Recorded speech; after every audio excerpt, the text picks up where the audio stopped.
অর্থ মানুষের রূপ বদলে দেয়, আর স্বার্থ মানুষের চরিত্র বদলে দেয়। আর অর্থ ও স্বার্থ একসঙ্গে থাকলে মানুষের কিন্তু মনুষ্যত্ববোধ অনেকটা বদলে দেয়।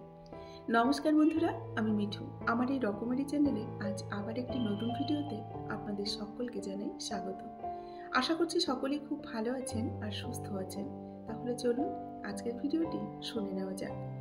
তুমি যতই ভালো হও না কেন, যতই অন্যের জন্য নিজেকে বিলিয়ে দাও না কেন, যতই তুমি কষ্ট সহ্য করো না কেন, কিছু মানুষের কাছে তবুও তুমি কখনো ভালো হতে পারবে না। চলে যাচ্ছি বলে সবাই কিন্তু চলে যায় না। কেউ কেউ বোঝাতে চায়, আমি অপমান করেছি, আমাকে তুমি ফেরাও। একটু কষ্ট হলেও একা চলতে শেখো, কারণ যাকে ছাড়া তুমি চলতে পারবে না ভেবেছ, সে কিন্তু তোমাকে ছাড়া ঠিকই চলছে। এবং এটাই হচ্ছে বাস্তবতা। চোখ থেকে ঝরে পড়া জল সহজে কিন্তু মুছে ফেলা যায়, কিন্তু জল পড়ার কারণটা সহজে মুছে ফেলা যায় না। কখনো ভেঙে পড়ো না, নিজেকে একবার বলে দিই, হেরে যাওয়ার জন্য তো আমি পৃথিবীতে জন্ম নেইনি, আমি বাঁচার জন্য জন্ম নিয়েছি, তাই আমিও বাঁচব।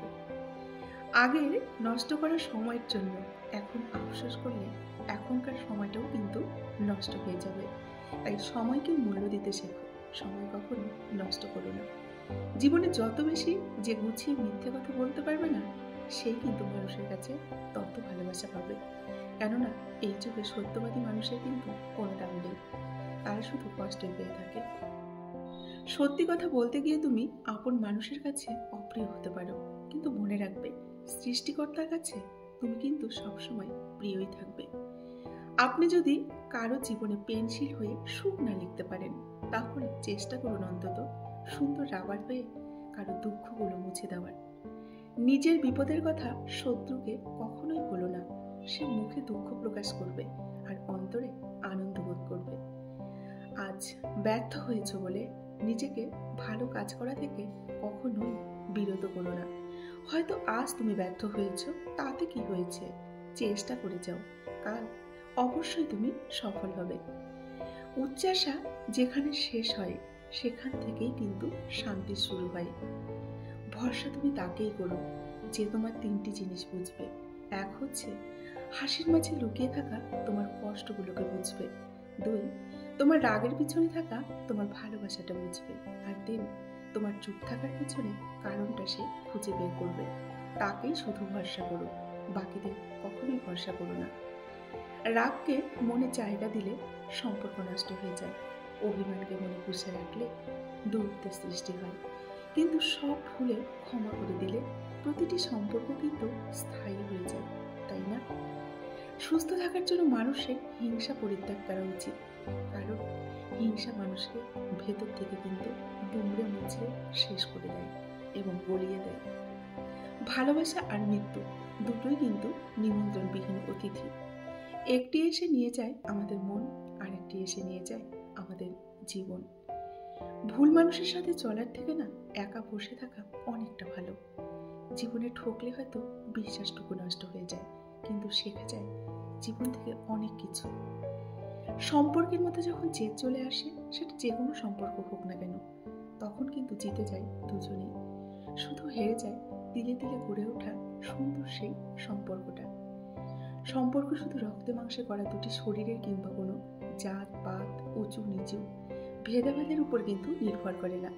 সম্পর্ক নির্ভর করে আত্মার সাথে আত্মার মিলনের তথা পারস্পরিক সম্পর্ক ও মর্যাদার উপর আর বিশ্বাসের উপর, তাই না? জীবনে বড় হও, কিন্তু কাউকে কখনো ছোট করে নয়। জীবনে প্রচুর হাসো, কিন্তু কাউকে কাঁদিয়ে নয়। জীবনে সুখী হও, কিন্তু কাউকে কখনো কষ্ট দিয়ে নয়। মনে রেখো, কাউকে কষ্ট দিয়ে কোনোদিন কিন্তু সুখী হওয়া যায় না। বাস্তবতা হলো নিজের জীবনের লড়াইটা না নিজেকেই লড়তে হবে। নির্বিশেষে একাই নিজেকে সামলাতেও হবে। আশেপাশে থেকে জ্ঞান কিন্তু অনেকেই দেবে, কিন্তু কেউ সঙ্গ দেবে না। যখন তুমি বিপদে পড়বে, তখন বুঝবে বিপদে কিন্তু কেউ পাশে এসে দাঁড়ায় না, শুধু সুখের দিনে সবাই সঙ্গ দেয়।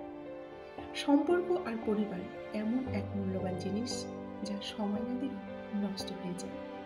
যদি তুমি বারবার জীবনে আঘাত পেতে থাকো না, তাহলে নিজেকে কখনোই দোষী ভেবো না।